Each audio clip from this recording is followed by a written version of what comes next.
थोडंसं तुकडे टाकून बघते. तुम्ही बघू शकता तेल तापले. तर आता मी काय करणार, एक एक पनीर प्लेस करते.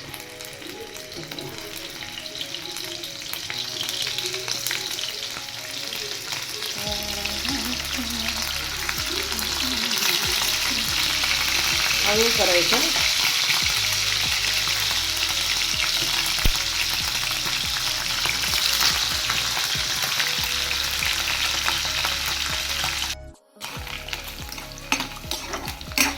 पनीर नेहमी तळून वापरलेले घरात बनवलेले पनीर असलं तर ठीक आहे, ते पण असं कसे टाकू शकतं. पण कुठलाही पनीर असं फ्राय करून टाकलेले जास्त चांगलं आहे.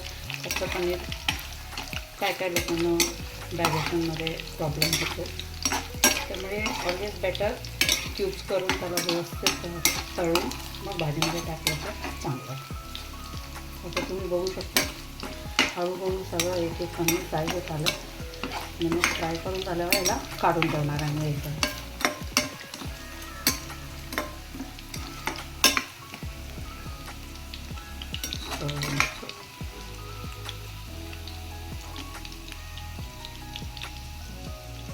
तळलेले त्या तेलामध्ये राई, जिरा आणि कढीपत्ता टाकला.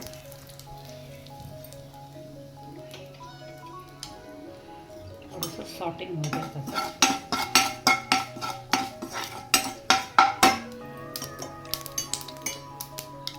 राई फ्राय झाले तेलामध्ये.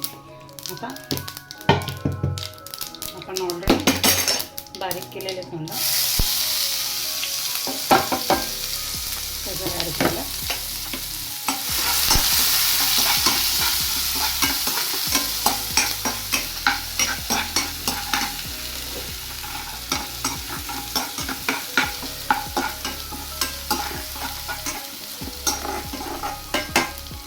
सॉस करून घेतलं आणि टमॅटो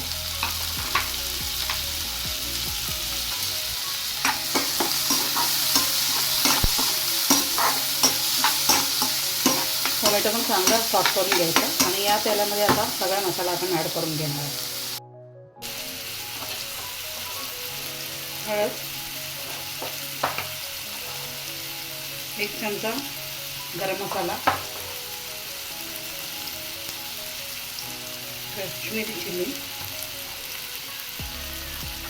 आणि आता घरातला मसाला वापरला. पनीरचा भाजी असल्यामुळे थोडंसं तिखट लावा, कारण की मासा पण गोड आहे, पनीर पण गोड आहे. थोडंसं याचं तिखट लागणार आहे आपल्याला. आता मसाला सगळं टाकले आणि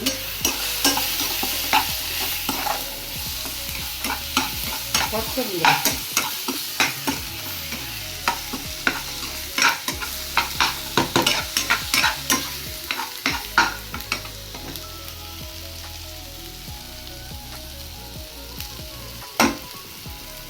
कांदा मिठ वगैरे चांगलं तेलामध्ये मिसळलं. आता हे वाटाणा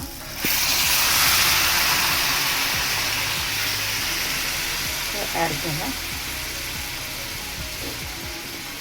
ॲड केल्यानंतर त्याच्यावर आता मी ते पनीर पण ॲड करून घेणार आहे. पनीर बरोबर ते कुक व्हायला पाहिजे. हे बघा, पनीर पण ॲड केलं, फ्राय केलेलं पनीर. So tasty.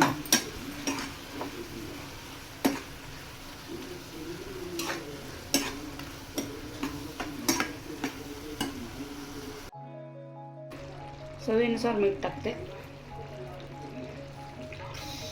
तुम्ही बघू शकता ऑलरेडी भाजीत चांगला कलर आलाय आणि सॉलिड ठेवला. जास्त पातळ पण नाही, जास्त घट्ट पण नाही आहे. हे बघा,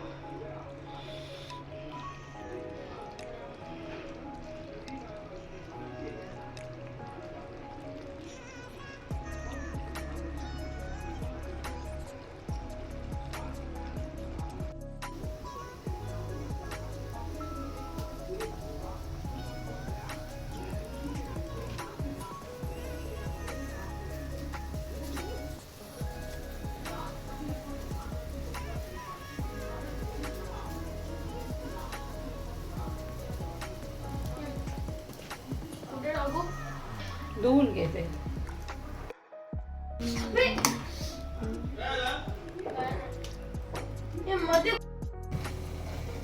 नाचणीच्या भाकरी बनवणार आहे. तर नाचणी घेतलं आणि पीठ भिजवते.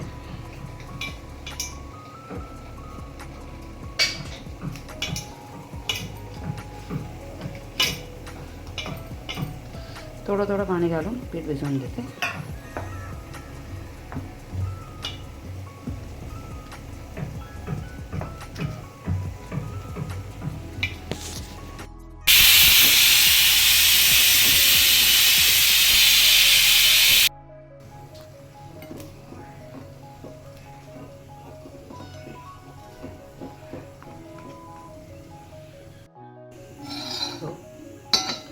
एकदम कडक भाकऱ्या झाल्या.